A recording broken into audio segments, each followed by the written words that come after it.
لیے پہلے بہت مشکل ہے اس نظام کو لے کر کے چلنا. بڑا مشکل ہوتا ہے کسی کے آگے جا کے جھولی پھیلانا اور اس سے فنڈ مانگنا.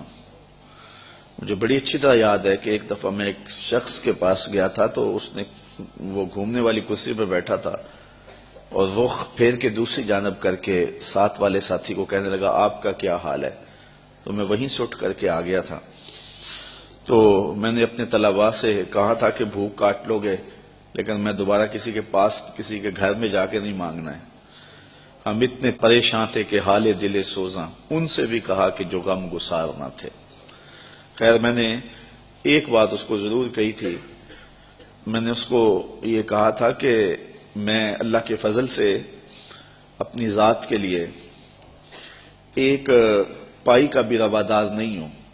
یہ سوکھا کام نہیں ہے, بڑا مشکل کام ہے.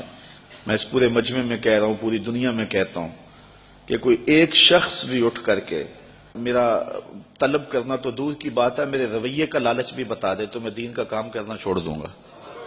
میرے رویے کا لالچ بھی کوئی بتائے, یہ چھوٹی بات نہیں ہے, بہت بڑی بات ہے. میرے والد گرامی نے مجھے جو وصیت کی تھی وہ یہ تھی کہ بیٹے دین کو کاروبار نہیں بنانا.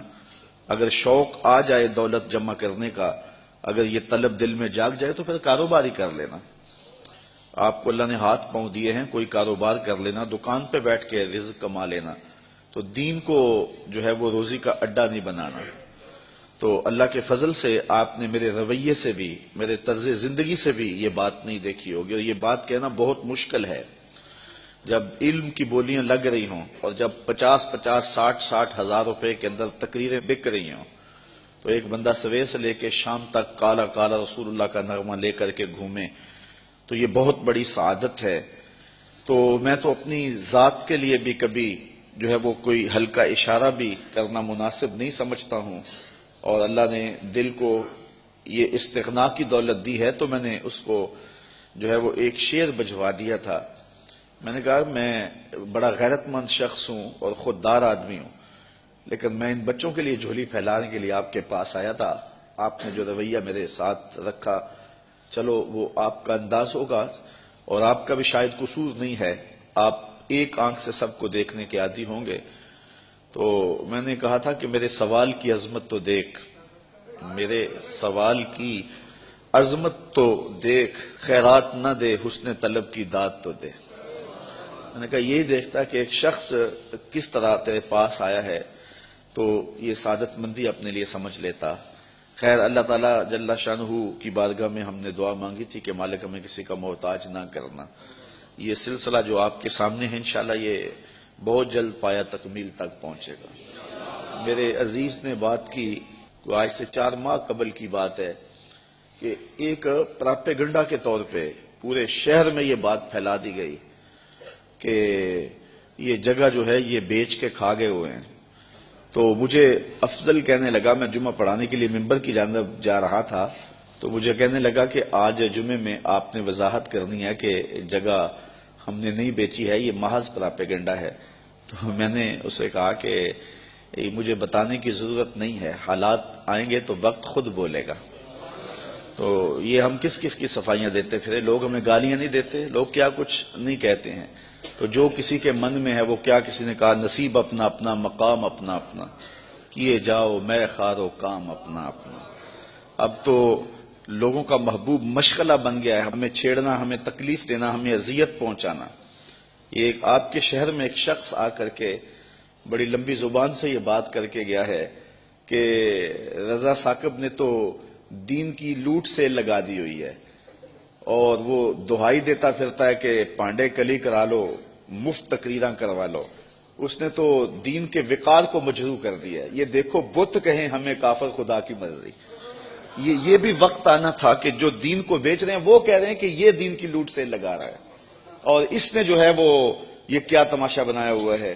آج جو اپنی تقریر کو 40,000 میں بیچتا ہے وہ کہہ رہا ہے رضا ثاقب نے دین کو بدنام کیا ہوا ہے, یہ دین کے وقار کو مجروح کر دیا ہے, دین کو سستا کر دیا اس نے, اور اس نے لوٹ سے لگائی ہوئی ہے, یہ مفت تقریریں کرتا ہے. تو میں نے کہا صاحب میں کب مفت تقریریں کرتا ہوں, یہ تمہیں غلط فہمی ہے کہ میں مفت تقریریں کرتا ہوں. تم تو 40,000 میں بک جاتے ہو اور میرے سامنے تو بندہ اپنا آپ بیچ دیتا ہے, ساری زندگی پیچھے پیچھے رہتا ہے. تم تو 40,000 میں اپنا سودا کر لیتے ہو، وہ تو ساری زندگی نام لگا دیتا ہے۔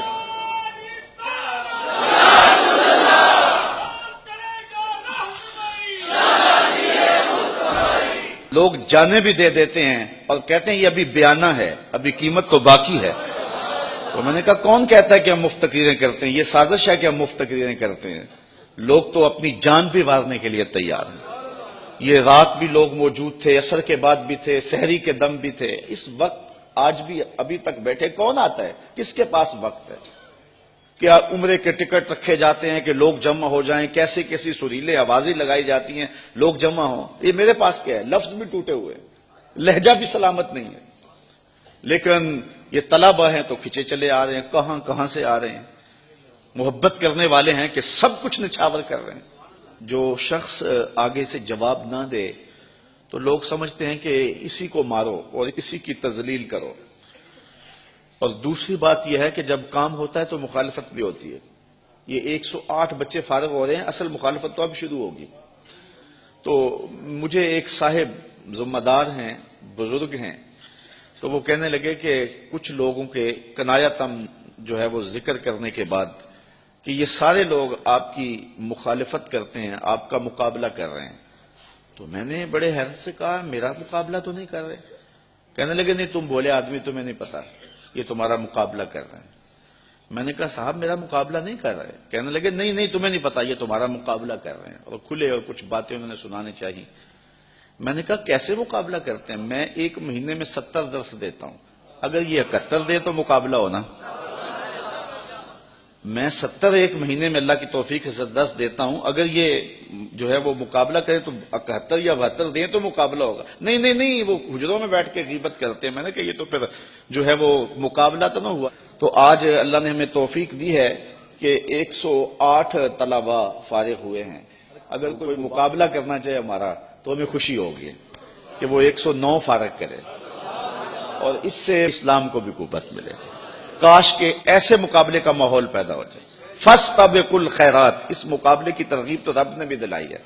نیکی کے کاموں میں ایک دوسرے سے آگے بڑھنے کی کوشش کرو۔ کاش کہ اس طرح کے مقابلے کا ماحول پیدا ہو جائے تو یہ ہمارے لیے خوشی کی بات ہے۔